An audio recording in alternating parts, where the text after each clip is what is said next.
Hello everyone, good evening, welcome to Roma Theory. It's Jose's presser before the Slavia game. He spoke earlier today, very interesting press conference.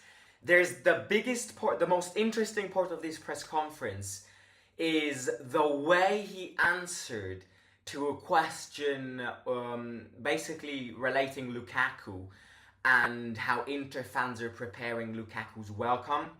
And you're probably going, well, isn't that the question to ask before an Inter press conference? But Jose actually answered it in a very, kind of sending a big message to Inter fans, which is very interesting today.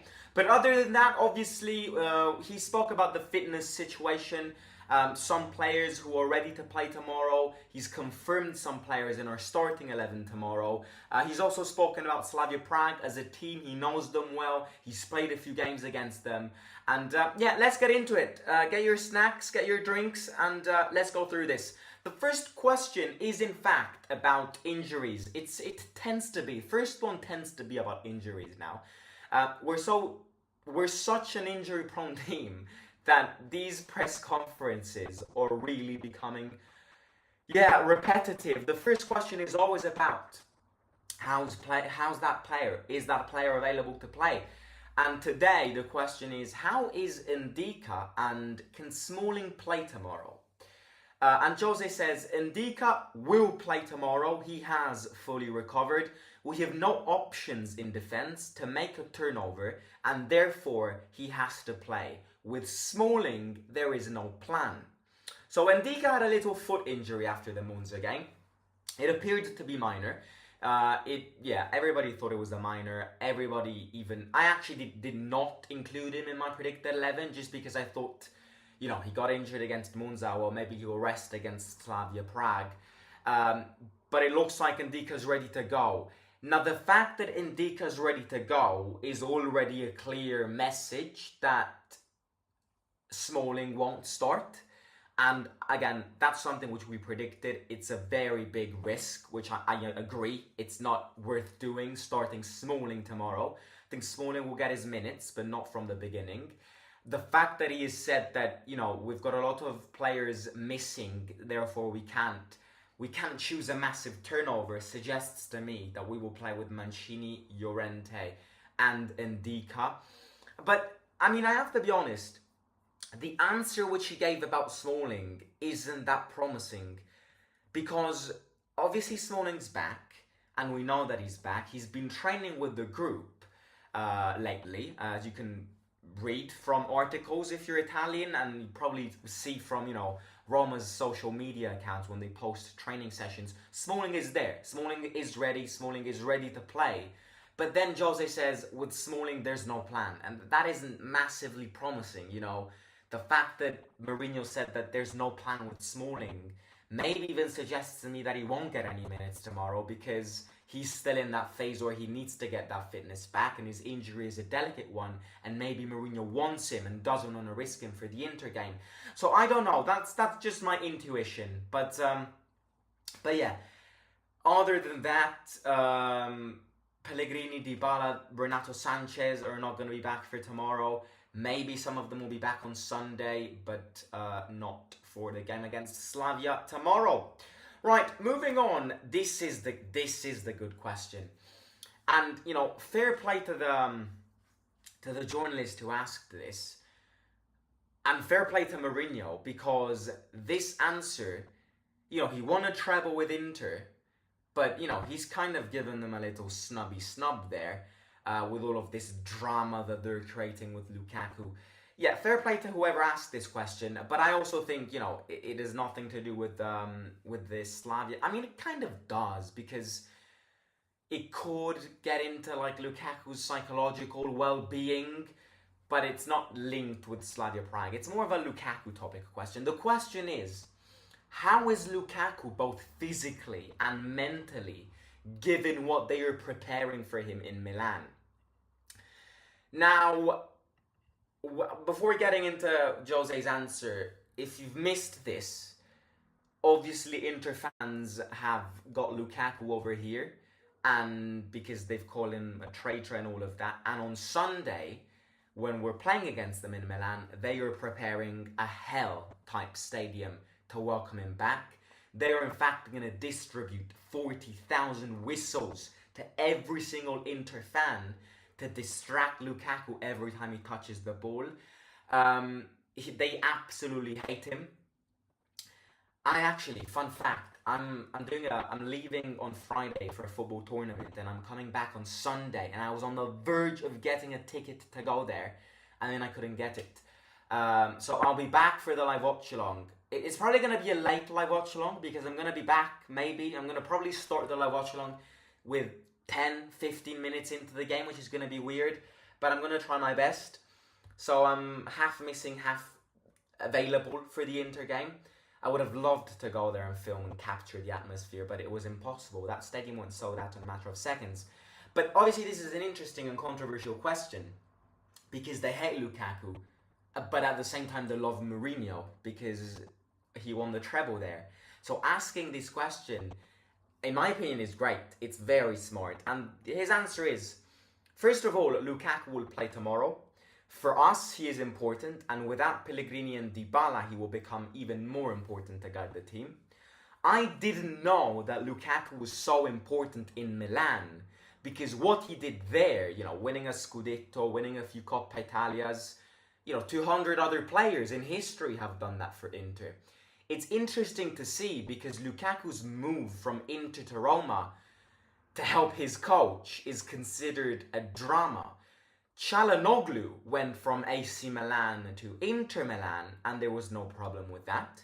A few years ago, Cannavaro went from, Juve to Inter. Vieri went from Inter to Milan, no problem with that.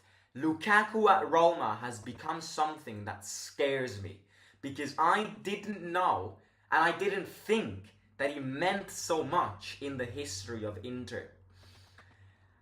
Now, obviously,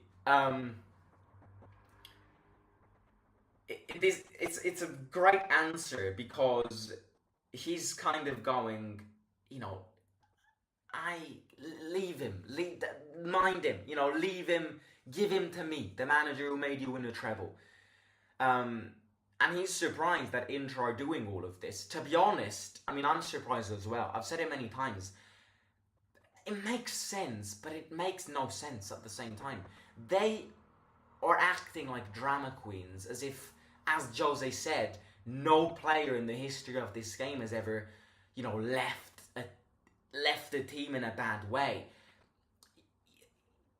Technically, what this episode is telling us is that if Zaniolo in the future comes back and plays at the Olimpico, we need to distribute a whistle to every single fan and distract him. You can do that. It would, the atmosphere would be amazing. You can put him off, but you're acting as a drama queen because, the amount of players which went from rivals to rivals or left the team in a bad way is immense. But obviously, they consider him a traitor. They consider him, under all effects in Italian, un uomo di merda. And it's not promising because that can influence his game on Sunday. Again, this is the Slavia Prague press conference. I'm sure we can speak about this in the match preview of the Inter game. I'm not going to speak about this now. But yeah, that's the question. This is my little opinion and my little analysis of what Jose said. Moving on to the Slavia Prague game. The Slavia Prague question. What do you think of Slavia Prague and their coach? I have seen many Slavia games. They are very good at offensive organization. They have well-defined dynamics and tactics, and they've got some quality players. The defenders also build from the bottom and have great confidence. It is a very prepared team that has a coach who I don't know, but seeing his team play, I can definitely say that he's a good coach. I want to focus in on a little, fair respect, Slavia Prague, interesting team. As always, we respect everybody, and then we try to win against everybody. Apart a few teams, like Lazio, they can piss off. Feyenoord, they can piss. Feyenoord Lazio tonight is literally like choosing between drinking your own piss or eating your own shit. That's how bad it is. I obviously want Feyenoord to win, but oh boy, I hate them. Seville is another team which I would genuinely love to beat and destroy. But other than that, we respect everybody. But I want to focus in on something, which is a tactical thing about Slavia Prague, which Jose said. And Jose said, the defenders also build from the bottom and have great confidence. Now, I think if we're a great team, and if we are a well-organized team, and I'm speaking on the behalf of Roma, we exploit the fact that they are a team which build from the bottom. And that, if we exploit that well, that's the single reason that can lead us to a win tomorrow. Because, you know, building from the bottom type football is great. Spalletti won a league last season with Napoli, basically playing from the bottom.